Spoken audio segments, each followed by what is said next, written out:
All right, guys. Today we are gonna be reacting to is the EU Democratic. Gonna be reacting to this. Some of you guys were saying that my sound was off. It's the computer, guys. The computer sometimes it just mess up with my audio mixer, but hopefully we fix it out. I'm gonna be just checking on the bars, make sure that everything is good. But let me know what you guys think and how it's sounding right now. Meantime, guys, let's jump in. Means that many aspects of our lives are regulated by a weird entity. It feels like a huge bureaucracy is making decisions over our heads. Many Europeans think that their vote in the EU elections doesn't count and that the EU is not democratic. How democratic is the EU really? And does your vote actually achieve anything? In democratic states, public policies are based on the will of the people. But the people are not a coherent thing. Countless different groups are battling for influence and power to establish laws and rules that benefit them.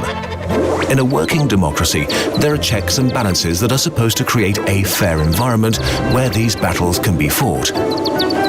Term limits stop factions from dominating too much. But all of this ends at our borders. International politics are not democratic, but anarchic. No central authority is powerful enough to ensure fairness or enforce laws, so the only law is the tyranny of the strongest and anarchy. So for most of human history, powerful countries took what they wanted from others, either by extortion or by violence. After World War II, the United Nations were founded to overcome this anarchy by establishing rules on how countries should behave. But since the UN has virtually no power and its members often have opposing interests, it's usually politely ignored. The EU is a construct that tries to have rules and laws for its member nations that are actually enforceable, as the European Court of Justice is able to make binding decisions. Originally, the EU was founded to ensure peace between European nations and prosperity for the continent. But it's also an attempt to gain international power for its members. It's like a superstate, and it's striving to be democratic and legitimized by all of its citizens. To do Basically, like confederacy, a big confederacy. At this point, I don't think 2019. I think well, Britain and the UK is not part of it anymore, right? Well, I don't know. that, it has to solve the problem of different actors wanting different things. Only that its members They just left. are countries with very different priorities. So, how does this work?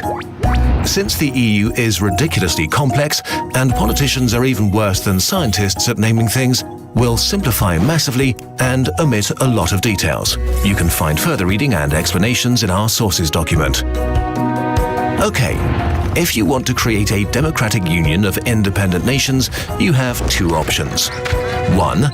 Let everybody vote for national politicians who then make decisions for the union together. Or 2. Let every citizen vote directly for an independent institution that's able to make binding decisions. Both approaches have their upsides and downsides, and the EU ended up with a mix of both of them. Next to the European Court of Justice, there are four main institutions that we'll talk about today. The European Council, which is made up of the heads of government or states of the member countries. The Council of the EU, with ministers from the member countries. The third one is the European Commission, which is the de facto government of the EU, having one commissioner for each member state. And lastly, the European Parliament. The Parliament is the only part of the EU that is directly elected by you, dear citizen, in the European elections. In principle, all of these institutions of the EU originate from your direct or indirect vote, be it at the national or EU level. But So, your vote. So these two, the European Council, the Council of the European Union. But these, oh, hold up. European election, the European Parliament, okay? So, basically, you're only electing for the European Parliament, the Council of the European Unions, right? And the European Council, but then the European Commission, no, right? Some do more than others. For example, you vote for your national representative and therefore contribute to form a national government whose head of state has a seat in the European Council. These leaders choose the president of the EU Commission and its fellow commissioners, who eventually are confirmed by the EU Parliament. So this is a sort of indirect democracy. You didn't vote for the... That's more like a representation democracy, right? Like a representative democracy, I think it is. Commission, but you voted for the people who appointed them and for those who confirmed and policed them.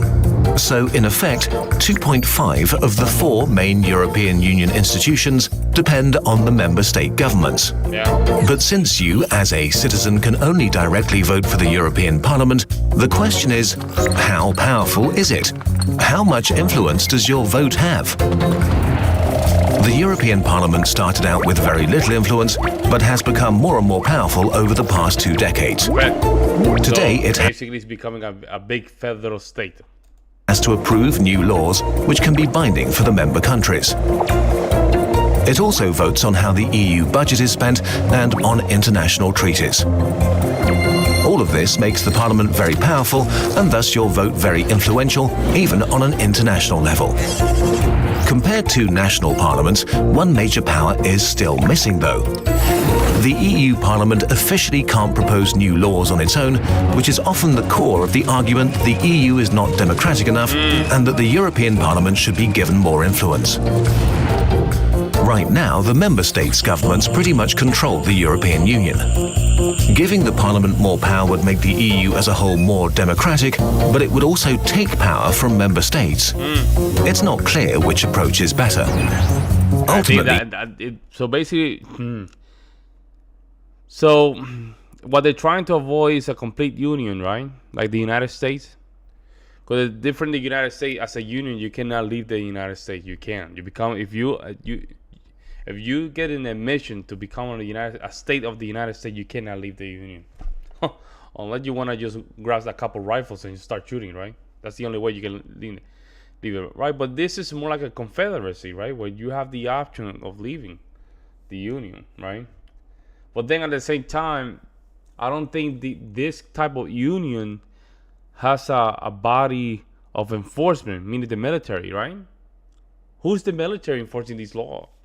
Or what body of enforcement is behind this enforcement of the federal state, which is going to be in this case the European Union, right? Let me know in the comment section below. It's for the member states and us as citizens to decide how the union should develop. Okay, so can we draw a conclusion here? As a whole, the EU is not as democratic as most of its member states, but it is democratic. If you don't like decisions they make, regarding copyright for example, you can look up what your representatives voted for and vote them out. The struggle to make it more democratic is closely tied to who holds power over what. The EU keeps changing. You, dear citizen, are not only voting on the current politics, but also on what the system will look like in the future. There are many parties and politicians that vowed to make the EU Parliament, and therefore your vote, stronger. Many others want to keep it as it is, or even diminish it. It's for you to decide what you think is better for the future of the Union. Currently, it's equally important for the EU who you vote for at home, because these are the people who have the most influence in the European Union right now. Opinion.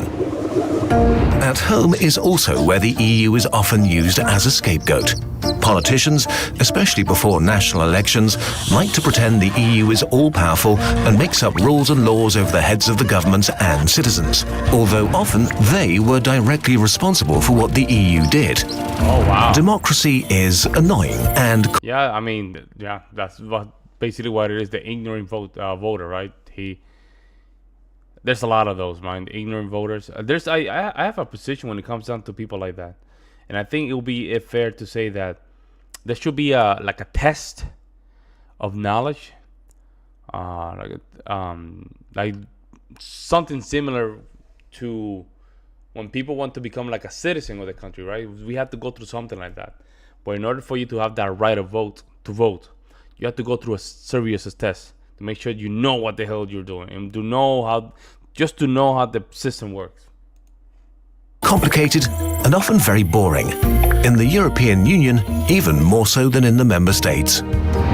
But voting and caring about how our political institutions change and develop is one of the most powerful things we can do as citizens. The last few years have shown that extreme things can happen through elections. We have to decide if we want to be an active part of this process. If we don't take part in the struggle for power that is politics, others will. And we might not like what they decide for us. Because Europe is an important topic for us, we've translated this video into as many European languages as possible. A couple of European YouTubers narrated it and uploaded it to their own channels. Thank you to Funk and all YouTubers who helped us.